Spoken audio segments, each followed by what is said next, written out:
सदगुरु कबीर साहिब का नाम आपने सुना होगा। तुलसीदास का नाम भी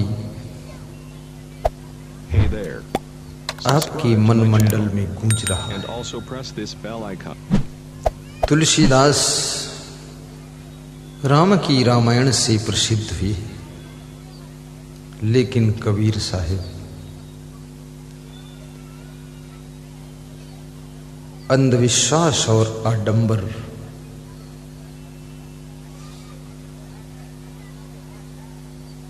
पाखंड और दंभ का खंड खंड करने के कारण प्रसिद्ध हुए। सूरदास बाल कृष्ण की भक्ति के कारण प्रसिद्ध हुए। ध्रुव, प्रहलाद, शिवरी, मीरा, ये भगवत भक्ति के कारण इनका नाम प्रसिद्ध हुआ।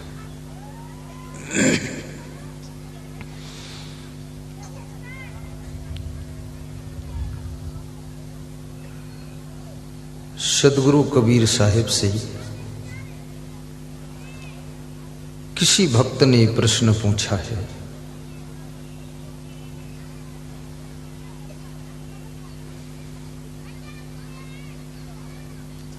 मनुष्य को भक्ति कैसे प्राप्त होती है, किसके द्वारा प्राप्त होती है, और भक्ति प्राप्त होने से लाभ क्या होता है, भक्ति से क्या लाभ है, ये प्रश्न पूछा गया है। भक्ति से शिव जी कहते हैं, हे पार्वती, भक्ति से ही मुक्ति मिलती है। भक्ति को मुक्ति का द्वार बताया गया है। यतः परम कैवल्यम गुरु मार्गेण वैभवेत्, गुरु भक्त रति कार्या सर्वदा मोक्ष कांक्षी भी। शिव और पार्वती का संवाद स्कंद पुराण में वर्णन किया गया। पार्वती जी शिव जी से पूछती हैं कि हे शिव, भक्ति से क्या प्राप्त होता है, क्यों भक्ति करना चाहिए?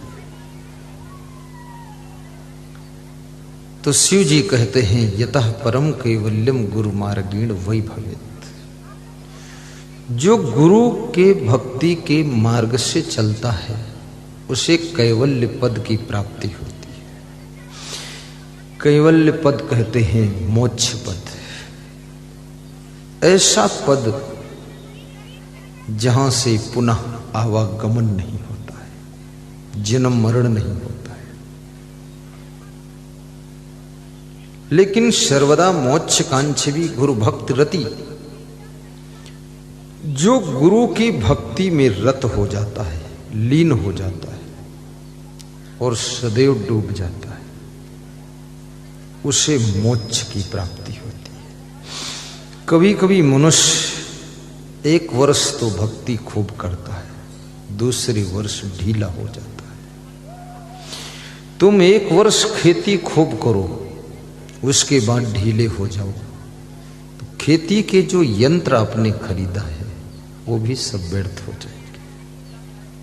निरंतर खेती करना पड़ेगा, तब सफलता मिलेगी। तुम एक वर्ष दुकान खूब अच्छी चलाओ, उसके बाद तुम ढीले हो जाओ, दुकान पर देर में जाओ, दुकान खोल के दूसरे दुकानों में बैठे गप मारते रहो, दुकान खोल के तुम सागर घूमने चले जाओ। दुकान तो रहेगी, लेकिन दुकान का सामान फिर नहीं रहेगा। निरंतर उस कार्य में लगना पड़ेगा। और किसी भी कार्य को जब मनुष्य निरंतर करता है, कंटिन्यू करता है, लगातार, तो उसमें नए नए रिजल्ट आने लग जाते हैं। जैसे मैं प्रवचन कर रहा हूं, तो आज 34 साल से निरंतर कर रहा हूं। पहला प्रवचन जब किया था मैंने तो 5 लोग सुन रहे थे, केवल 5 श्रोता थे, और जमीन पर मैं भी बैठा था, जमीन पर वो भी बैठे थे। दूसरा सत्संग किया तो फिर 10 श्रोता हो गए, 10 पर चलता रहा। धीरे धीरे 50 हुए, 100 हुए, तो जमीन से ऊपर आया। फिर मैं खाट पे बैठकर सुनाता था, और सत्संग में लोग रात में चिराग जला देते थे। फिर सत्संग बंद नहीं किया, मेरी हिम्मत नहीं टूटी, क्योंकि मेरे गुरु ने कहा था तुम्हें जिंदगी भर सत्संग ही करना है। फिर संख्या 2-3 वर्ष में 1000 हुई, तो थोड़ा तखत पर बैठने लगा। फिर 10 साल के बाद संख्या 2-3-4 हजार हो गई। थोड़ा व्यास गादी बड़ी हुई, फिर संख्या और बढ़ी, तो व्यास गादी भी बढ़ी, और चलते चलते निरंतर उस कार्य में तुम प्रवीण हो जाते हो, पारंगत हो जाते हो, कुशल हो जाते हो। अभ्यास और प्रैक्टिस किसी भी कार्य में तुमको डॉक्टर बना देती है, मर्मज्ञ बना देती है। जिससे माताएं बहनें निरंतर भोजन बनाती है, ये भोजन में मर्मज्ञ हो जाती है। अगर आपको रोटी बनाने को दिया जाए तो रोटी बनाना तुम्हें बहुत कठिन लगेगा, और ये फट से बनाते हैं। तुम्हारा चूल्हा ही नहीं जल पाएगा, इतना धुआं होगा कि तुम चूल्हा फोड़ दोगे, गुस्सा आ जाएगी। प्रैक्टिस नहीं, अभ्यास मनुष्य को विशेषज्ञ बना देता है। इसलिए मैं निवेदन करूंगा, किसी भी कार्य का चुनाव कीजिए, उसमें निरंतर लगिए। भक्ति भी निरंतर कीजिए, भक्ति में अंतर मत कीजिए। अखंड श्रद्धा, अखंड प्रेम, अखंड भाव, अखंड निष्ठा। लेकिन गुरु सोच समझ कर कीजिए।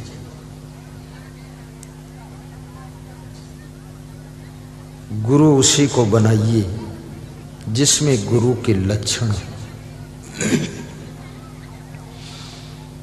उसी नाव पर बैठिए जो नाव टूटी फूटी ना हो, तो तुम्हें नदी से पार कर सकती है। और नाव का मल्लाह भी कुशल मल्लाह हो। नाव कितनी अच्छी हो, लेकिन नाव चलाने वाला मल्लाह कुशल ना हो, तो नाव में बैठने वालों की कुशल नहीं है। नाव डूब सकती, उल्टा पलटा चलाएगा। इसलिए ज्ञान तो नौका है, लेकिन ज्ञान जिनके माध्यम से मिल रहा है वो गुरु जी भी कुशल गुरु होना चाहिए, धन्य गुरु होना चाहिए, वैराग्यवान गुरु होना चाहिए, ब्रह्मचारी गुरु होना चाहिए, नशा मुक्त गुरु होना चाहिए। ऐसा नहीं कि तुम्हारा गुरु चुपके चुपके बीड़ी पी रहा है, ऐसा गुरु नहीं। गुरु में कोई नशा ना हो, गुरु में भी केवल सत्संग का नशा होना चाहिए। गुरु कैसा होना चाहिए? यस्य दर्शन मात्रेण मनसा स्यात् प्रसन्नता, स्वयं भूयात् धृति शांति सा भवेत परमो गुरु। जिसके दर्शन से मन में प्रसन्नता आ जाए, मन खुश हो जाए, दर्शन से ही मन खुश हो जाए, तो समझ लेना ये परम गुरु है। और जिनके दर्शन और वाणी को श्रवण करके हृदय में शांति शीतलता आ जाए। सा भवेत परमो गुरु, वे परम गुरु होते हैं, उनके चरणों में मन की डोरी बांधना चाहिए। और गुरुओ निर्मलः शांतः साधवो मित भाषिणः, काम क्रोध विनिर्मुक्ता सदाचारा जीत इंद्रिया। गुरु का अंतःकरण निर्मल हो, जिनका मन निर्मल है। और जिसका मन निर्मल होता है तो कहते हैं उसको तो पाछे पाछे हरी फिरे कहत कबीर कबीर। कबीर मन निर्मल भया जैसे गंगा नीर। निर्मल मन जन सो मोहि पावा। जिसका मन निर्मल है वो मुझे प्राप्त कर लेता है, ऐसा मानस में लिखा है। और लोगों का मन निर्मल तो छोड़िए, लोगों का खान पान भी निर्मल नहीं है। खान पान भी बहुत गंदा है। मांस, मछली, अंडा, मुर्गा,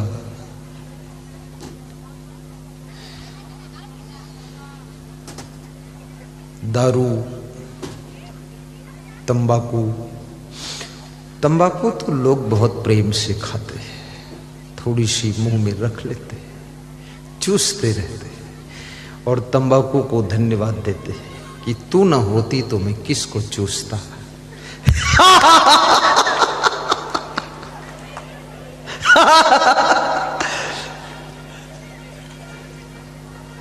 अरे तंबाकू ना होती तो गन्ना चूस लेते।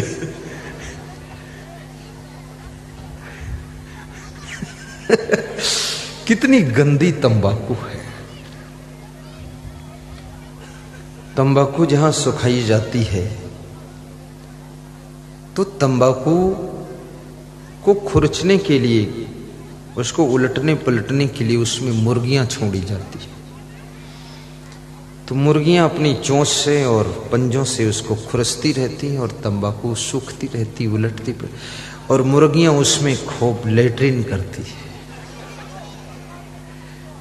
इसलिए जो तुमको लोग बोलते हैं ना ये 56 नंबर तंबाकू, उसमें 56 मुर्गी की टट्टी। तो तुम बोलते हो 65 नंबर वाली दे दो, तो उसमें 65 मुर्गी की टट्टी। कितनी गंदी चीज खाते हो। ये माताएं बहनें, ये जगदम्बा देवी स्वरूपा, ये तंबाकू नहीं खाती। कोई खाती भी हो चुपके से तो मुझे पता नहीं। ये पान, बीड़ी, सिगरेट, दारू भी नहीं पीती है। आप इनका शरीर देखिए कितना सुंदर रहता है। ये नशा आपकी सुंदरता को भी छीण कर देता है। कोई भी नशा हो, छोटा हो बड़ा, आपके ऊपर तो एक ही नशा चढ़ना चाहिए, वो नशा है सत्संग का नशा। एक सज्जन कह रहे थे मैं मोबाइल सिर में पगड़ी बांधकर रख लेता हूं, उसी में बांध देता हूं और आपका प्रवचन चला देता हूं, काम करता रहता हूं, खोपड़ी के ऊपर बजता रहता है। बोले मेरी वाइफ कहती हुई कि तुम पूरे असंग साहब में पागल हो गए। तो मैं कहता हूं तुम क्या कम पागल हो? तुम टीवी में सुनती हो, मैं मोबाइल में सुनता हूं। पागल तो दोनों हो। और जो गुरु जी के प्रवचन में पागल हो जाए उसके ऊपर से पूरी दुनिया का पागलपन उतर जाता है।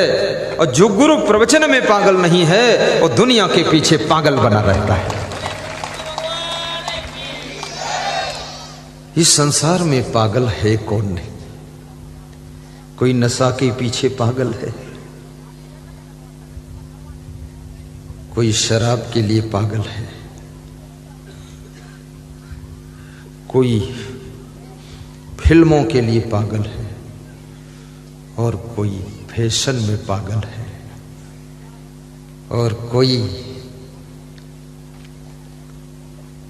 दुनिया की खुराफात में पागल है, कोई वासना में पागल है। पागल तो सभी हैं, कोई धन के पीछे पागल है।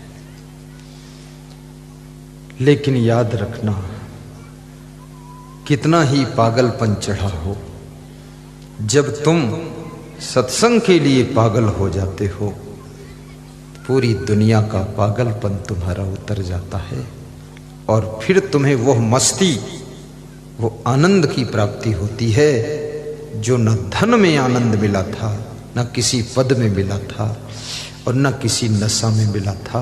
वह सुख सत्संग से प्राप्त होता है। सत्संग सुख दाता है। कागभूषुंडी जी से गरुड़ जी पूछ रहे हैं। कागभूषुंडी एक कौवा है। हमारे हिंदुस्तान के कौवा भी बहुत बुद्धिमान होते थे, लेकिन पहले होते थे, अब नहीं। अब तो हिंदुस्तान हो या विश्व हो, पहले कागा पंछी भी ज्ञान की बातें करता था। अब तो इंसान भी कौवा जैसी बोली बोलता है। अब मनुष्य स्वयं कौवा हो गया है। एक कोयल ने कौवा से पूछा कि चाचा जी, अब लोगों की घरों की छत की मुंडेरी पर क्यों नहीं बैठते हो? तो कौवा सिर झुकाकर शर्मिंदा होकर बोला, बेटी तुझे क्या पता, तू तो कोयल है। अब मैं लोगों के घरों की छतों की मुंडेरी पर इसलिए नहीं बैठता हूं कि अब घर के अंदर बड़े बड़े कौवा बैठे हुए हैं, सबके घर में काऊ काऊ मचा हुआ है, इसलिए मैं शर्मा जाता हूं, मैं दूर बैठता हूं। कितने घरों में सुबह से लेकर शाम तक काऊ काऊ मचा रहता है, कोई किसी की सुनता नहीं है, लेकिन बोलते सब है। एक नवयुवक की शादी हुई, नई नई पत्नी आई, तो जो पति था न्यू मॉडल का पति, पतियों में बहुत मॉडल होते हैं, ओल्ड मॉडल, न्यू मॉडल, आलसी मॉडल, मेहनती मॉडल, मूर्ख मॉडल, कई मॉडल का पति है। लेडीजों में भी बहुत मॉडल है। कुछ लेडीज ओल्ड मॉडल की है, कुछ मॉडर्न मॉडल है, कुछ तो पति को ही मार डालेगी ऐसा मॉडल है। खतरनाक मॉडल।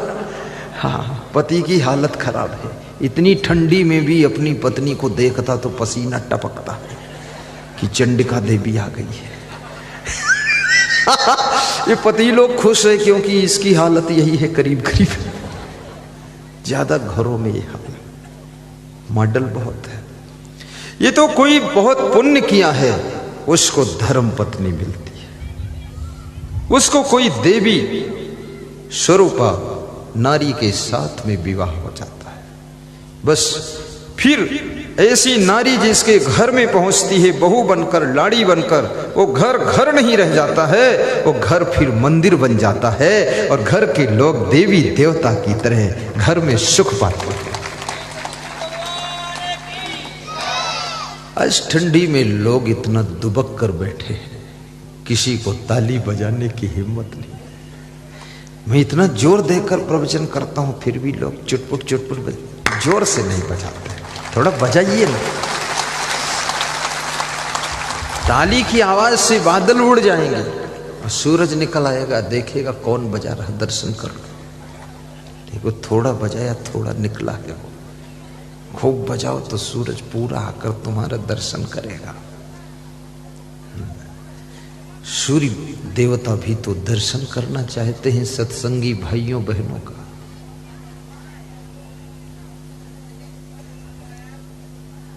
तो न्यू मॉडल का पति था, बोलता बहुत था।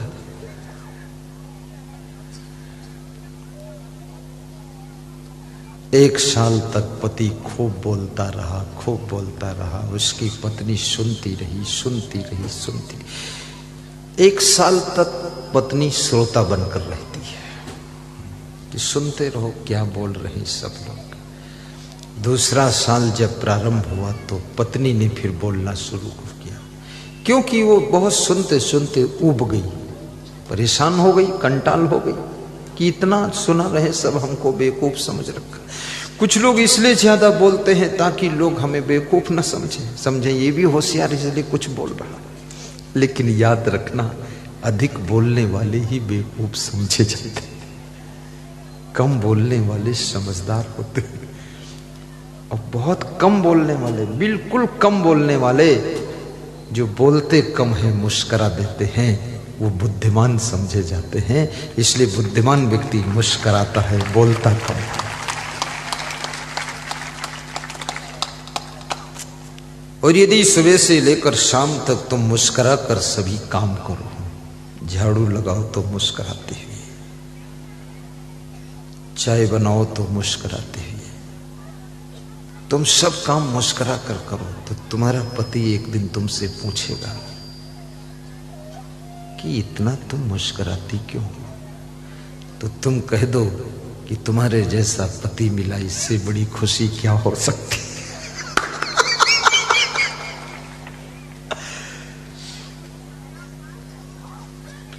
खुश रहने की आदत बनाइए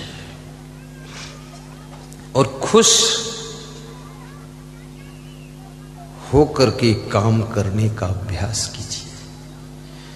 स्वभाव में चिड़चिड़ापन नहीं होना चाहिए। ये चिड़चिड़ापन आपके प्रभाव को कम कर देता है। ज्यादातर महिलाओं का स्वभाव बच्चे होने के बाद चिड़चिड़ा हो जाता है, क्योंकि बच्चे भी शैतानी करते हैं और पति भी शैतानी करता है, दारू पी के आता है, कुछ और गलती करता है। तो सबकी तरफ से जब नारी परेशान हो जाती है तो चिड़चिड़ी हो जाती है, स्वभाव बिगड़ जाता है। लेकिन तुम्हारे स्वभाव बिगाड़ने से भी ये लोग सुधरने वाले नहीं, इसलिए इनके कारण अपने स्वभाव को मत बिगाड़िए। भगवान श्री राम का स्वभाव था मुस्कुरा कर रहना। उनके जीवन में बहुत उतार चढ़ाव आए, संघर्ष आए, समस्याएं आई, दुख सुख आए, सब मिलन वियोग सब कुछ हुआ, लेकिन राम भगवान ने अपना स्वभाव नहीं बिगाड़ा। याद रखना, जो अपने स्वभाव को बिगड़ने से बचा लेता है वही भगवान की डिग्री को प्राप्त करता है, बहुत महान होता है। ये माया मोह के संसार में स्वभाव बिगड़ना बहुत आसान है, बहुत आसान है। इसलिए अपने स्वभाव पर ज्यादा ध्यान दीजिए, जिसको इंग्लिश में नेचर कहते हैं। नेचर, आपका नेचर नेचुरल नेचर रहना चाहिए। कुछ मिले न मिले, कुछ खो जाए तो भी चिंता की बात नहीं, खुश रहो। जो हुआ तो हुआ, लेकिन अपना स्वभाव क्यों बिगाड़ो। कृष्ण का स्वभाव हंसने का था, वो हंसते थे। मथुरा से राक्षस उनको मारने आते थे, राक्षसों को देखकर कृष्ण हंसते थे ठहाका मारकर। कृष्ण ने पूरी सृष्टि को हंसना सिखाया है, भगवान श्री राम ने मुस्कुराना सिखाया है, और कबीर साहब ने तो प्रसन्न रहना सिखाया है। हंसने और मुस्कुराने के बीच की स्थिति का नाम है प्रसन्नता, और जो प्रसन्न रहता है उसमें राम और कृष्ण दोनों का प्रभाव होता है, वही तो कबीर साहब होता है। इसलिए प्रसन्न भी रहा करो। श्री कृष्ण कहते हैं, प्रसन्न चेतसो ही आसु बुद्धि पर्योतिष्ठते, प्रसादे सर्व दुखा नाम हानिरस्योपजायते। प्रसन्न रहने से मनुष्य की बुद्धि शीघ्र एकाग्र हो जाती है। प्रसन्न रहने से बुद्धि का स्मरण बढ़ता है। हंसने से बुद्धि की मेमोरी स्ट्रांग होती है। मेरी स्मरण शक्ति क्यों अच्छी है? मैं हंसता बहुत हूं, अपने कमरे में अकेला भी हंसता हूं। जो यहां कल प्रवचन सुनाया था ना, उसको कल भी सुना कुछ बचा था, तो आज सुना कुछ बचा है। और अपना ही प्रवचन सुनकर मैं हंसता था अंदर। वो चोटी वाली बात बता रहा था कि अब चोटी नहीं बची, खोपड़ी बच गई, यही बहुत है। उसमें हंसी आ रही थी। अकेले भी हंसना सीखो।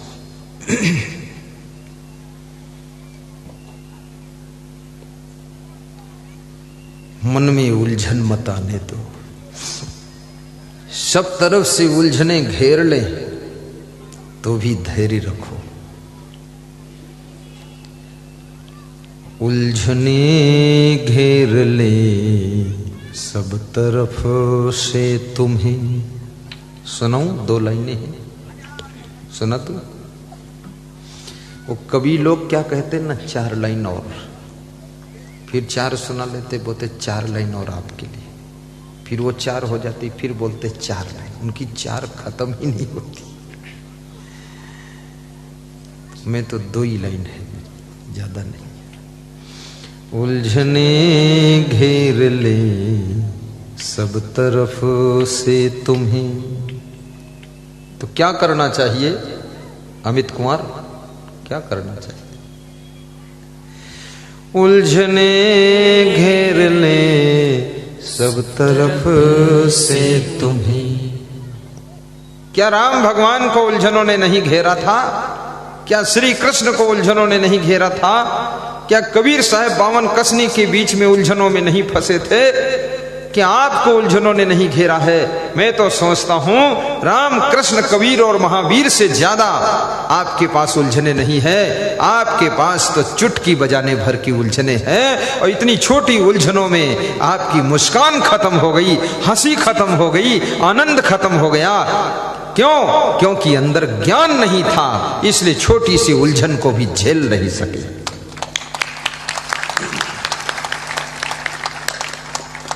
उलझने घेर ले सब तरफ से तुम्हें। हौसले से उन्हें आप सुलझाइए, आप सुलझाइए। हौसले से सुलझाना है। डर जाओगे, घबरा जाओगे तो उलझन नहीं सुलझेगी, उलझन बढ़ेगी। थोड़ा हौसला रखो। हौसला चाहिए इंसान को। हैरानी में बना हुआ काम बिगड़ जाता है नादानी में, नादानी में। हौसला बुलंद होना चाहिए। बुझ गई सम्मा तो जल सकती है। दीपक मोमबत्ती यदि बुझ गई है फिर से वो जल जाएगी। माचिस निकालिए, जलाइए, जलेगी। बुझ गई सम्मा तो जल सकती है। किश्ती हदे तूफान से पार निकल सकती है। किश्ती नाव को कहते हैं। नाव अगर तूफान में फंस गई है, धैर्य रखो, पार हो जाए। किश्ती हदे तूफान से पार निकल सकती है। ध्यान देना। बुझ गई सम्मा तो जल सकती है। किश्ती हदे तूफान से पार निकल सकती है। ए मुसाफिर मायूस न हो और इरादे न बदल। तकदीर किसी भी वक्त बदल सकती है। तकदीर किसी भी वक्त बदल सकती है।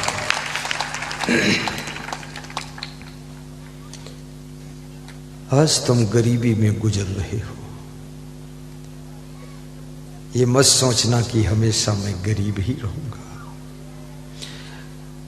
आज तुम्हारे घर में दुख है, ये नहीं है कि सदा दुख रहेगा, सुख भी आएगा। दुख आता नहीं रहने के लिए, दुख रहने के लिए नहीं आता है। वो तो मेहमान बनकर आता है, तुम्हारी पहचान करने के लिए आता है कि तुम लौह पुरुष हो कि मिट्टी के धोंधा हो। तुम सह पाओगे कि नहीं सह पाओगे। इसलिए दुख तुम्हारी पहचान के लिए आता है कि तुम्हारे में कितनी सामर्थ्य है, कितना सह सकते हो। दुख आता नहीं रहने के लिए बात रह जाती है सिर्फ कहने के लिए। जब दुख आता है तो दुख में तुम्हारी भी पहचान होती है और तुम्हारे रिश्तेदार और मित्रों की भी पहचान होती है कि कौन काम आने वाला मित्र है और कौन केवल चाय पीने वाला मित्र है, उसकी भी पहचान हो जाती है।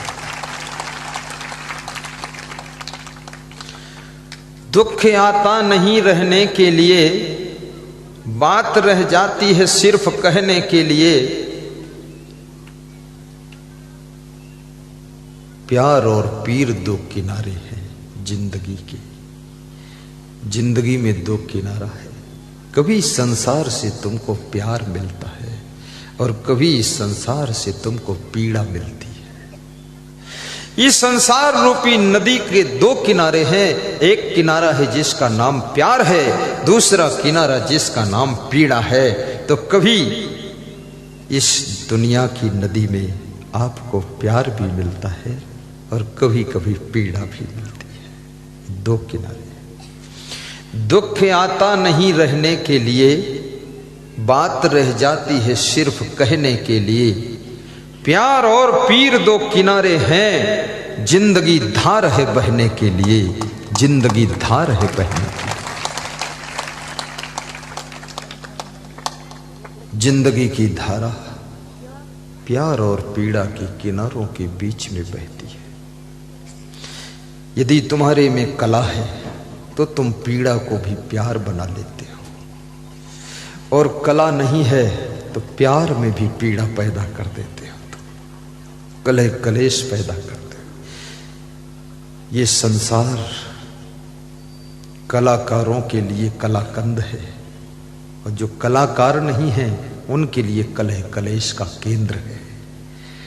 अगर कलाकार बन जाओ तो ये संसार तो तुम्हारे लिए कलाकंद जैसा है, और यदि कलाकारी नहीं है तो फिर एक कलह कलेश का केंद्र है। ज्यादातर लोगों का घर भी कलह कलेश का केंद्र बना हुआ है। कितनी माताएं बहनें आती हैं यहाँ व्यास गादी के सामने, 2 सेकंड टाइम मिलता है, कहती हमारे घर में तो बहुत कलेश है। कितने घरों में इतना कलेश है कि मर जाने की भी इच्छा होती है कि मर जाऊं, क्या करूं। पर मैं निवेदन करूंगा, मरने की मत सोचो। तुम मर जाओगे, लेकिन जो छोटे छोटे बच्चे तुम्हारे बचेंगे वे किसके सहारे जिएंगे। तुम उन बच्चों के लिए थोड़ा दुख सह लो। हो सकता है बच्चे बड़े होंगे, उन बच्चों में कोई कलाकार होगा तो तुम्हारा घर कलाकंद बन जाएगा, सब दुख मिट जाएगा। थोड़ा आशा रखो, भरोसा रखो, आत्महत्या मत करो। आत्महत्या को महापाप कहा गया है। सहन शक्ति रखो, ऐसी गलतियां ना करो जिससे तुमको आत्महत्या करना पड़े। और मनुष्य जीवन बड़े सौभाग्य से मिला है। ये मरने के लिए नहीं मिला है, ये भवसागर से तरने के लिए मिला है। ये जीवन भवसिंधु से पार होने के लिए।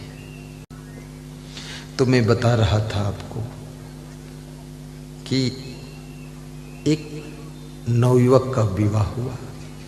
न्यू मॉडल का पति था। 1 साल तक वो बहुत बोलता रहा। उसकी पत्नी सुनती रही, सुनते सुनते ऊब गई। किसी को ज्यादा भी मत सुनाइए, ऊब जाएगा। ज्यादा खिलाइए भी मत, नहीं खाते खाते ऊब जाएगा। और ज्यादा भूखा भी मत रखिए, नहीं भूखे भूखे ऊब जाएगा। और ये मनुष्य का मन ऊबता बहुत जल्दी है।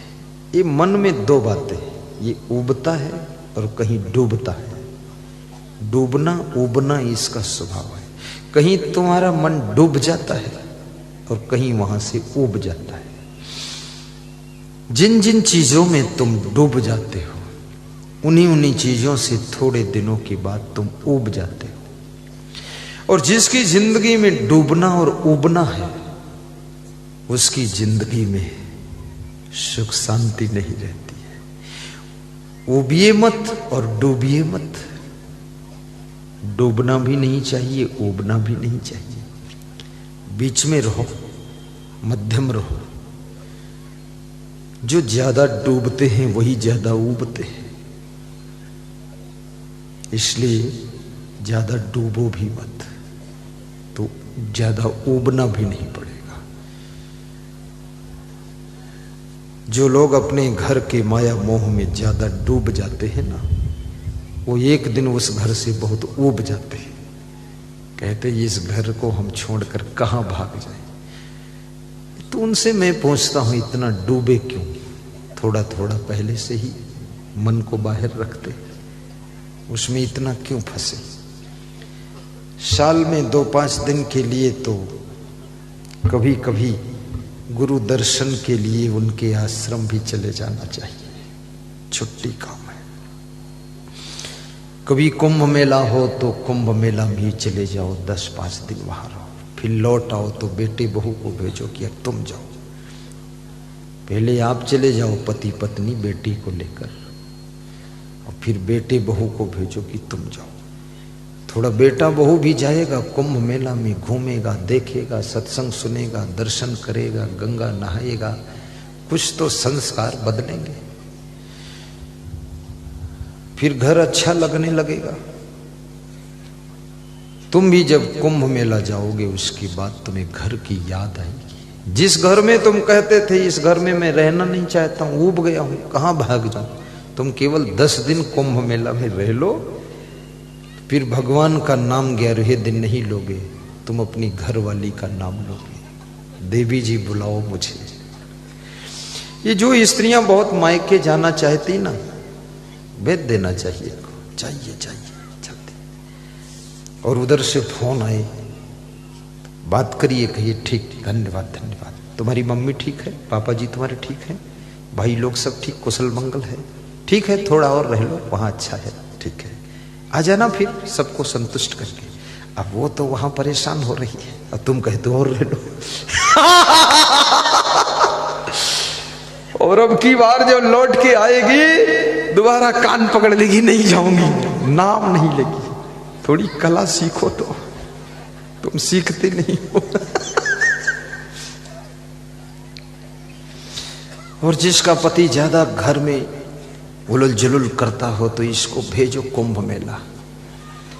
वहां एक से एक साधु मिलेगा, नागा साधु, नंग धड़ंग साधु, कमंडलधारी साधु, दाढ़ी वाला साधु, जटाधारी, लटाधारी, दुपट्टाधारी, ऐसा ऐसा साधु, गोल्डन बाबा, गांजा पीने वाला बाबा, लाल आंखों वाला बाबा, कंप्यूटर बाबा, कैसा कैसा बाबा, एक से एक बाबा। फिर उसी बाबा में असंग देव बाबा, ये भी बाबा। एक से एक खतरनाक बाबा, गाली बकने वाला बाबा, क्रोधी बाबा, तुम्हारे चिमटा पीठ पे मारे वो बाबा, ऐसे ऐसे बाबा। मैं खुद ही बाबा हूं, बाबा यानी साधु। तो मैं सब बाबाओं को जानता हूं क्या क्या बाबा का हाल है। बहुत नागा बाबा में भी मैं गया हूं। नागा बाबा ने हमको घेर लिया, मारने के लिए नहीं, प्रेम में घेरा। सब तरफ नागा बैठे, बीच में हम बैठे। तो मैं जिधर देखूं उधर नंग धड़ंग बैठे। हमने कहा कहां फंस गए। अब अगर उनसे कह दूं फंस गए तो वो पिटाई भी करेंगे, उदंड है नागा। और वो मेरे से बहुत प्रेम करते थे। 465 नागा थे। छत्तीसगढ़ में राजिम में कुंभ मेला होता था। सबको एक एक कंबल दिया, मैंने मंगाया कंबल 465। नागा लोग बोले कोई आज तक हमको कंबल नहीं दिया इस मेला में, कोई साधु तो दिया ही नहीं, कोई नेता भी नहीं दिया, मिनिस्टर भी नहीं दिया। तुमने कहा उनके पास खुद ही ओढ़ने को नहीं तो क्या देंगे बेचारे। एक से एक बाबा है, वहां जो कुंभ मेला तुम्हारा पति जाएगा ना, पूरा अहंकार टूट जाएगा। फिर वो घर में आकर के उसकी बुद्धि ठिकाने हो जाएगी, प्रेम से रहेगा। इसलिए इनको कभी कभी भेज दिया करो तुम लोग भी, क्योंकि इनका मायका और कहीं है ही नहीं। ये तो मायके में रहते ही, ये जाए तो कहाँ जाए। और ससुराल इनको ज्यादा मत भेजो, क्योंकि ससुराल में तो ये बहुत स्वागत सम्मान होता है। वहाँ साली और साला मिल करके इनको दिन भर में 200 बार बोलते हैं जीजा जी, जीजा जी, जीजा जी। और दूसरे दिन बोलते हैं जीजा जी, घर जा जी, घर जा जी। तीसरे दिन बोलते हैं जीजा जी, घर जा जी, कहीं जा जी, पर यहाँ से जा जी। और 4 दिन जब रहता है वहां जमाई, तो फिर वो बोलते जीजा जी, घर जा जी, कहीं जा जी, लेकिन यहां से जा जी, और मर जा जी, पर जा जी। ससुराल में भी ज्यादा नहीं जाना चाहिए। जहां बहुत सम्मान होता हो वहां भी भीड़ मत लगाओ, नहीं जाना चाहिए, कम जाइए। क्योंकि सम्मान देने वालों को बहुत मेहनत करना पड़ता है। धन्य हो। कभी कभी ससुराल जाना चाहिए। और सास ससुर यदि कमजोर हो, आपकी शाली कमजोर हो, साढ़ू कमजोर हो, तुम जोरदार हो, तो उनको थोड़ा मदद भी करना चाहिए। एक बार बस दहेज वहेज ले लिया सो ले लिया, फिर इतनी कमाई कर कि कमाने की हद कर दे, और खुद में गरीबी है तो उसको रद्द कर दे, और रिश्तेदारों की भी थोड़ी मदद कर दे, तब समझ लो जिंदगी है। क्या जिंदगी भर इनको मांगना है। सासू को उलट कर दे दो 2-4 हजार, ले सासू पकड़ पैसा। सासू भी सोचेगी मेरा जमाई हर महीने में एक बार आए 2000 दे जाए। अभी मैं आश्रम गया था तो अपने गुरु को नई गड्डी दिया मैंने, छोटे गुरु बड़े गुरु को। तो छोटे गुरु ने तो मुझे वापस कर दिया, बोले मैं क्या करूंगा। बड़े गुरु ने कहा ठीक रख लेता हूं। मैंने कहा जो साधु आ जाए उसको दक्षिणा बांट देना नई गड्डी की, और फिर आऊंगा फिर नई गड्डी दे दूंगा। तो गुरुजी खुश हो गए कि ठीक है। अब गुरु से क्या लेना है। गुरु से हम चाहें कि हमको कुछ दे दो गुरुदेव, उससे हम नाराज हों तो गलत बात है। वो बुजुर्ग हैं, हम सक्षम हैं। अब गुरु जी से लेना नहीं है, गुरु जी से तो केवल ज्ञान लेना है। बाकी उनकी सभी आवश्यकताएं हम सब शिष्यों को, भक्तों को पूरा कर देना चाहिए। भी उदयपुरा से हमारे पास में अमित श्रीवास्तव भक्त आए। खड़े हो जाओ बेटा, बैठ खड़े। मेरे पास एक इनर लाए और एक गरम चादर लाए। बोले आपकी पहनने के लिए। हमने कहा लाइए, इसकी जरूरत भी। दे दिया इनर। मेरी आवश्यकता हमारे सब भक्त सत्संगी भाई बहन पूरी कर देते हैं। कोई तिल के लड्डू बना लाता है, मैं बोलता नहीं तिल के लड्डू लाना, अपने आप कोई ले आता है। कोई फल ले आता है, कोई पहनने का कपड़ा ले आता है। बैठो। आज मेरे पास में राजस्थान से फोन आया, झुंझुनू जिले से। बोले मेरी इच्छा है आपको, मैं, उनका नाम है बोध राम जी। बोले मेरी इच्छा में आपको कपड़ा पहनाऊं। कितना लगता है गुरुदेव। मैंने कहा 15 मीटर लंबा और 130 से 140 सेंटीमीटर चौड़ा, और सूती कपड़ा, काटन और व्हाइट कलर का, पॉलिस्टर ना हो, सूती हो। बोले ठीक है। बोले मेरा इच्छा होता आपको कपड़ा दान करता।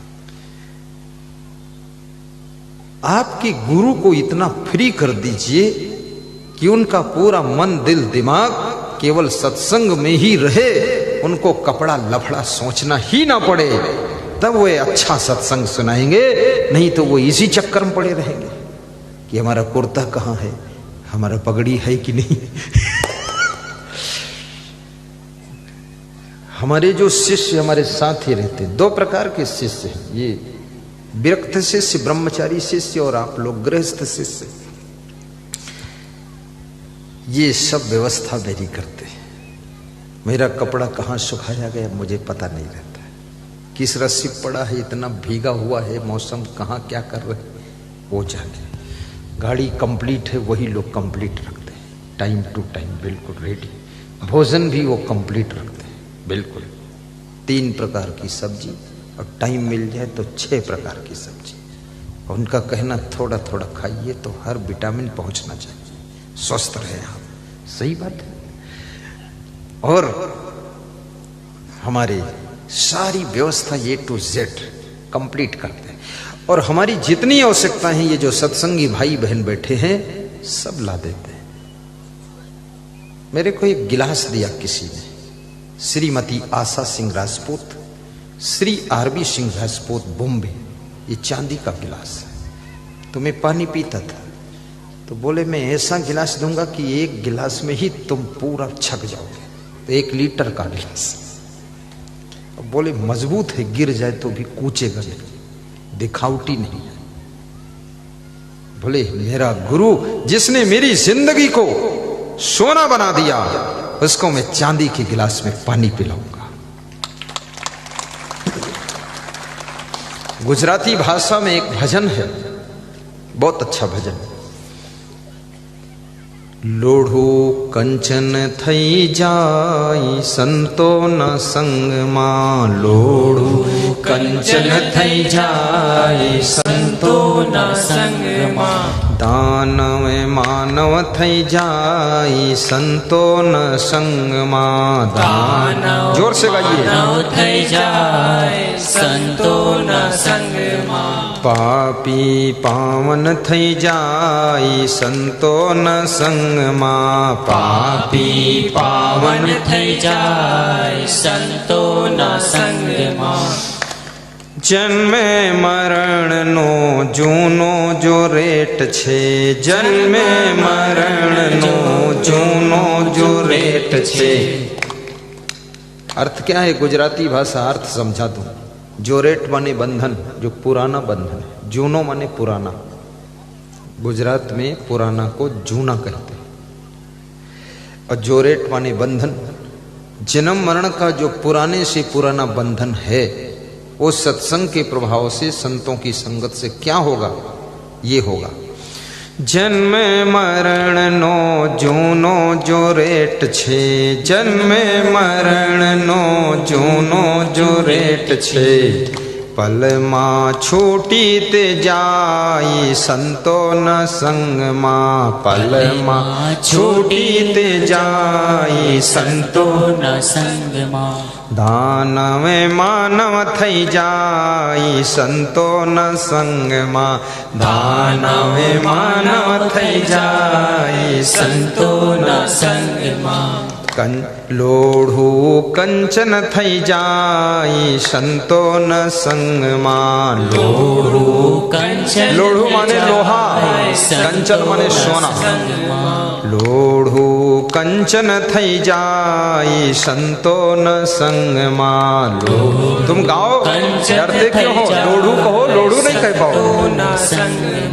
काया निर्मल थई जाई संतो न संग मां, काया निर्मल थई जाई संतो न संग मां, काया निर्मल थई जाई संतो न संग मां, काया निर्मल थई जाई संतो न संग मां, काया कंचन थई जाई संतो न संग मां, काया कंचन बलवंत जी रेंजर साहब व्यास जी, संग मां, संतो न संग मां, भक्तो न संग मां, संतो न संग मां, भक्तो न संग मां, दानव मानव थई जाई संतो न संग मां, दानव मानव थई जाई संतो न संग मां। बोलिए सद्गुरु भगवान की जय, संत भगवान की जय, भक्त भगवान की जय। ये लोहे जैसी जिंदगी स्वर्ण जैसी जिंदगी बन जाती है सत्संग के प्रभाव से। सूरदास ने कहा है कि मैं तो गंदा नाला था, लेकिन इस भक्ति की गंगा में शामिल हो जाने से मैं भी गंगा जी हो गया। सूरदास बचपन में एक वेश्या के आकर्षण में फंस गए थे। उस वेश्या का नाम चिंतामणि वेश्या था।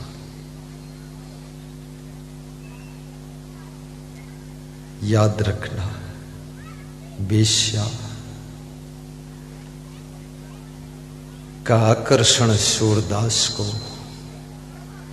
वासना का कीड़ा बना देती है। सूरदास इतना बुद्धिमान और ज्ञानी व्यक्ति वासना का कीड़ा बन गया। सूरदास बचपन में एक वेश्या के आकर्षण में फंस गए थे। उस वेश्या का नाम चिंतामणि वेश्या था।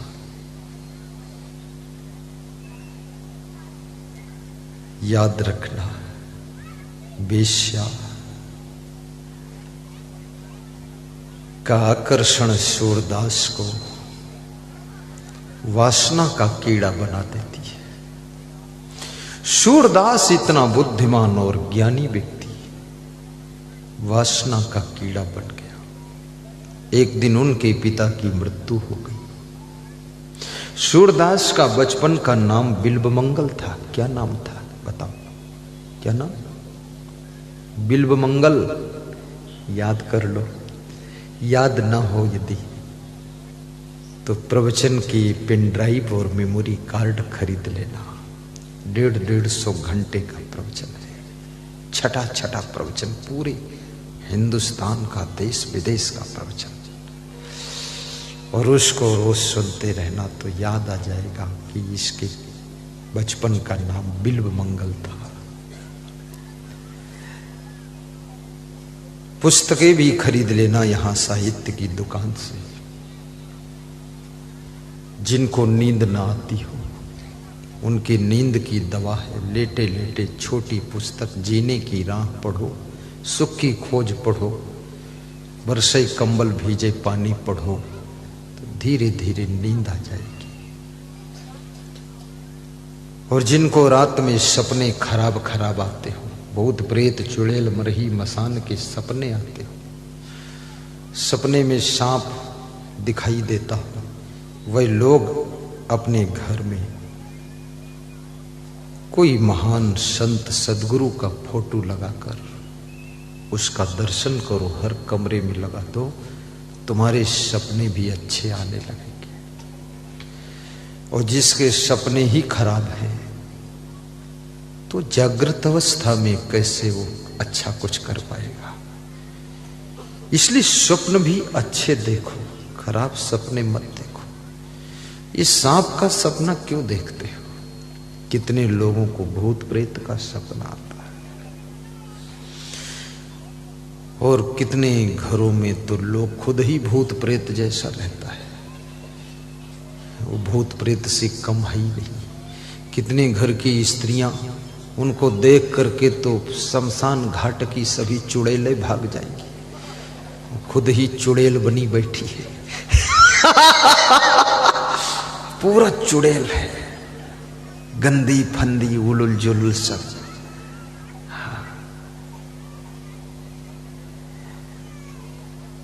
नारी को चाहिए कि देवी की तरह अपनी जिंदगी को विकसित कीजिए।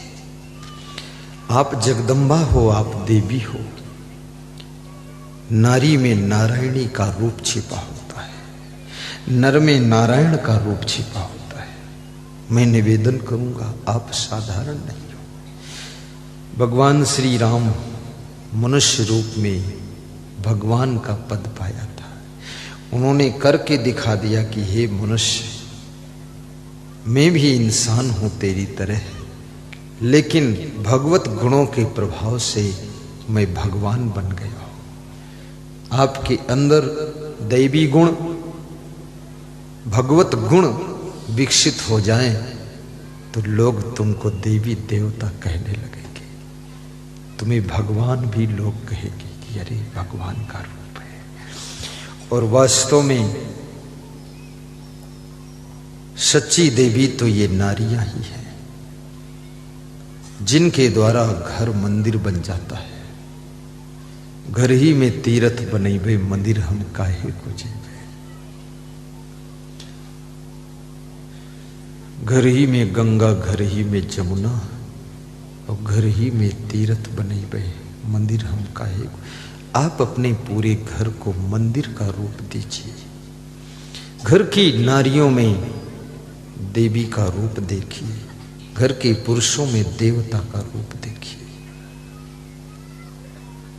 मातृ देवो भव, पितृ देवो भव, अतिथि देवो भव, आचार्य देवो भव। श्वेता श्वेतोश्वर उपनिषद के ऋषि ने कहा है कि मां देवी का रूप होती है।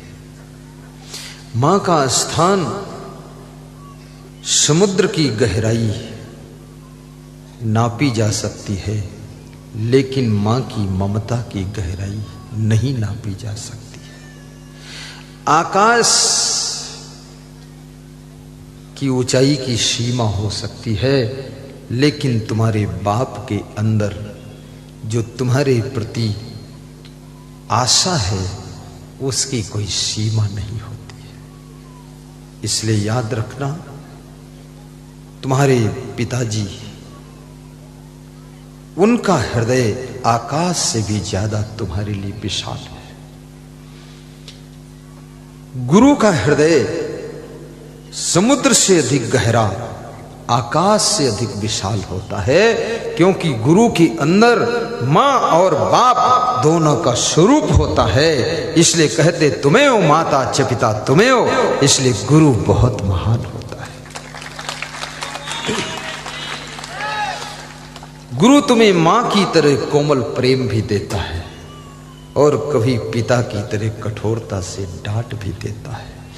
कभी भाई की तरह तुमको हिम्मत देता है कि मैं साथ में हूं, तुम्हें बंधुश्च सखा तुम्हें, और कभी कहता है हम तुम्हारे साथी है, डरना मत। गुरु ब्रह्मा, सब लोग बोलो, ये सरल श्लोक है, परिचित श्लोक है, इसको सब लोग बोले। इस श्लोक से भी कुछ घटना घट सकती है। गुरु ब्रह्मा गुरु विष्णु गुरुरेव महेश्वर। याद है, सभी को याद है। तो याद है तो तुम बोलो, हम सुनेंगे। ये सब बेटियों को याद है, ये सब ब्रह्मज्ञानी बेटियां नहीं याद है। ये बेटियों की भी बहुत श्रद्धा है, मैं देखता हूं इनका प्रेम बहुत है। आज हमारे पास में ये राजपूत परिवार की माताएं बहनें दर्शन के लिए आई। कल तो दर्शन ही नहीं कर पाई वो, न परसों ठीक से कर पाई, आज आई वो वंदना देवी की 6 बहनें। वाह क्या बात है। वो 2 भाई 6 बहन है। तो वो सब आई, बेटियां आई उनकी, तो बोले कि हम आपको गुरु बनाना चाहते हैं। तो उसमें जो बड़ी बड़ी माताएं बहनें थी वो नहीं बोली, जो छोटी बेटियां थी बोली हम गुरु बनाना चाहते हैं। तो मैं सोचा ये बहुत बड़ी उम्र वाली, ये क्यों नहीं बोल रही। तो मैंने सोचा तुम लोग भी बना लेना। मैंने कहा बना लेना गुरु। तो बोली हाँ हम भी बना लेंगे, हम सब लोग बना लेंगे। बोले हम अभी बनाना चाहते हैं। हमने कहा अभी मत बनाओ, कल बना लेना, रात भर बिना गुरु के रह लो कल सुबह बना लेना। इस परिवार को कल हम गुरु मंत्र दे देंगे। फिर कोई प्रसाद सतना जिले से भक्त आए थे। खड़े हो जाओ सतना जिले वाले, ये सतना जिले के भक्त। क्या नाम है? जोर से बोलना। प्रदीप कुशवाहा और निर्गुण कुशवाहा। यहां कोई गुण ही नहीं, निर्गुण बैठो। वो भी अपनी मां को गुरुमंत्र दिलाने लाए। ये सब गुरुमंत्र ले चुके प्रयागराज में। प्रयागराज में रोज में 100-200 को गुरु मंत्र देता था। आज यहां भी गुरु मंत्र दूंगा लास्ट में। कुछ लोग सोचते गुरु मंत्र में क्या लगता है। गुरु मंत्र में वो होता है ना, रागिनी देवी, रागिनी उदयपुरा वाली, तू जानती है। वो गुरु मंत्र में केवल वो गर्री गोला होता ना नारियल का, है भेला, नारियल का भेला, तो वो भेला 2 भेला ले आओ, नारियल के गर्री के 2 भेला, वो खीर में डालने वाला। और थोड़ा तुलसी पत्ती भी ले आओ, हो जाए तो। और गुरु को वस्त्र दान देना चाहिए। गुरु मंत्र में, दीक्षा में वस्त्र दान। 15.25 मीटर लंबा, 130 सेंटीमीटर चौड़ा, सूती काटन सफेद कपड़ा, अच्छा पहनने योग्य, ये दान देना चाहिए। और दक्षिणा देना चाहिए। दक्षिणा की कोई सीमा नहीं होती। अगर आपके पास क्षमता है तो ज्यादा दीजिए, थोड़ा कम क्षमता है तो कम दीजिए, और नहीं क्षमता है तो भी थोड़ा दीजिए। और बिल्कुल क्षमता नहीं है तो फिर क्या करोगे? फ्री फंड ले लीजिए। लेकिन फ्री फंड गुरुदीक्षा नहीं लेना चाहिए, क्योंकि जिनके पास क्षमता नहीं वो लोग भी बीड़ी पीते हैं, बीड़ी पीते हैं, पान तमाकू खाते हैं। गुरु के चरणों में दूसरी दक्षिणा नशा व्यसन बुराइयों की आदत को भी दान कर देना चाहिए कि ये गुरुदेव आपके चरणों में, वो भी भेंट कर दो। थोड़ा फल ले आना चाहिए, सेव फल, केला फल आदि जो हो, संतरा। थोड़ा मीठा ले आओ, छोटे छोटे 2 पैकेट, आपको 1 पैकेट वापस कर देंगे। वो भेला भी आपको वापस देंगे, आपके घर में खीर में डाला जाएगा। फल भी आपको वापस देंगे, प्रसाद। और 1 ही भेला लाओगे तो आपको वापस दे देंगे। फिर हमारे आश्रम के लिए खीर बनना है तो, प्रसाद बनना तो नहीं बनेगा। नहीं तो मैं सबके भेला इकट्ठे करके जब आश्रम जाता हूं, वहां खीर बनाकर सबको बंटवा देता हूं आश्रम में, ऐसा कर देता हूं। फूल माला भी ले आना चाहिए। गुरु मंत्र में फूल माला बढ़िया सुंदर। अब कभी ये व्यवस्था अगर ना मिले, योग संयोग ना हो, मार्केट ना हो, तो फिर दक्षिणा और पुष्प रख करके गुरु मंत्र ले लेना चाहिए। और ये व्यवस्था, ये सब बाद को जब कभी भविष्य में फिर मिलन हो, दर्शन हो, तब गुरु को भेंट कर देना चाहिए। और वर्ष में कम से कम 2-3 बार गुरु का दर्शन भी करना चाहिए। कभी गुरु के आश्रम भी आना चाहिए। तुम लोग बहुत विश्वास रखते हो मेरे आश्रम, इसमें कौन गया है? कोई मेरे आश्रम गया है नेपाल बॉर्डर? हाथ उठाओ। कोई नहीं गया। सब देखो, आश्रम गए नहीं, देखा नहीं, कहां रहते, क्या इनका मामला है, और इतना भरोसा करके तुम बैठे मुझे जुगुर जुगुर देख रहे हो। आश्रम जाने की जरूरत नहीं है। सेव फल परखने के लिए सेव फल के बगीचे में नहीं जाना पड़ता है। सोना परखने के लिए सोने की खदान में नहीं जाना पड़ता है। याद रखना, गाड़ी परखने के लिए गाड़ी कंपनी के अंदर जाना नहीं पड़ता है। ऐसे ही साधु संत गुरु को परखने के लिए उसके आश्रम नहीं जाना पड़ता है। उसकी रहनी गहनी यही देख करके उसको परख लिया जाता है। और अगर पास है तो उसके चरणों में झुक जाया जाता है। फेल है तो खुद निकल जाना चाहिए। वहां आश्रम में तुम सब चेक करने आओ, मुझको देखो आश्रम, तो वहां दीवालों में क्या चेक करोगे? सही बात है ना? और भी इतने लोग। चलो मैं बोलता हूं, व्यास जी तुम खड़े हो, तुम खड़े हो। बलवंत रेंजर, वो कहां गया? वो राम गोपाल जी आया? राम गोपाल नहीं आए? उधर पीछे मुड़ो, बताओ कितनी संख्या होगी? चलो तुम खड़ी हो जाओ। राधा जी बताओ कितनी संख्या टोटल? मदन गुरु खड़े हो, अरे पीछे देखो उधर, अरे मत बताओ क्या बता कर, अरे देख लो पहचानो कितना, पूरा आखिरी तक देखो, नजर दौड़ाओ है। बस बढ़िया बात, तुम भी यही बात, हाँ ठीक, बैठो।